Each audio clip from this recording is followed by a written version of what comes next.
മറ്റുള്ളവരുടെ ജീവന് ഭീഷണി സൃഷ്ടിക്കുന്ന അശ്രദ്ധമായ ഡ്രൈവിംഗിനെതിരെ മുന്നറിയിപ്പുമായി ദുബായ് പോലീസ്. നിയമലംഘകർക്ക് 2000 ദിർഹം വരെയാണ് പിഴ. ഗതാഗത നിയമങ്ങൾ പാലിച്ച് വാഹനം ഓടിക്കാൻ എല്ലാവരും തയ്യാറാകണമെന്ന് ദുബായ് പോലീസ് പൊതുജനങ്ങളോട് അഭ്യർത്ഥിച്ചു.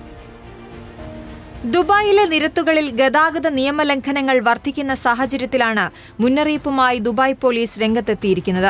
പെട്ടെന്നുള്ള ലൈൻ മാറ്റം, വാഹനങ്ങൾ തമ്മിൽ കൃത്യമായി അകലം പാലിക്കാതിരിക്കൽ എന്നിവയാണ് ഇതിൽ പ്രധാനം.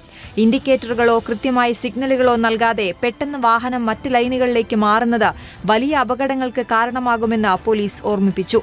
മുന്നിലുള്ള വാഹനവുമായി സുരക്ഷിത അകലം പാലിക്കാതിരിക്കലും അപകടങ്ങൾക്ക് വഴിവെക്കും. പിന്നിൽ നിന്ന് വേഗതയിൽ വരുന്ന വാഹനങ്ങൾക്ക് കടന്നുപോകാൻ സൗകര്യം നൽകാതെ മനഃപൂർവ്വം തടസ്സമുണ്ടാക്കുന്നതും ഗുരുതരമായ നിയമലംഘനമാണ്.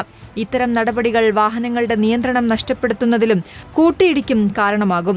അശ്രദ്ധമായ ഡ്രൈവിംഗിന് 2000 ദിർഹം വരെ പിഴയും ലൈസൻസിൽ 23 ബ്ലാക്ക് പോയിന്റുകളുമാണ് ശിക്ഷ.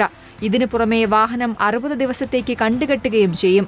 വാഹനം വിട്ടുകിട്ടാൻ 50,000 ദിർഹം പ്രത്യേക ഫീസും അടയ്ക്കേണ്ടിവരും. ഡ്രൈവർമാർ തങ്ങളുടെ ഉത്തരവാദിത്വം തിരിച്ചറിഞ്ഞ് ഗതാഗത നിയമങ്ങൾ പാലിക്കണമെന്നും സുരക്ഷിതമായ യാത്ര ഉറപ്പാക്കാൻ സഹകരിക്കണമെന്നും പോലീസ് അഭ്യർത്ഥിച്ചു.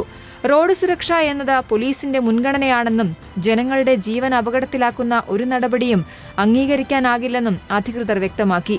ഗതാഗത നിയമലംഘനങ്ങൾ കണ്ടെത്തുന്നതിനായി ദുബായിലുടനീളം പരിശോധനയും ശക്തമാണ്. Reporter, Dubai.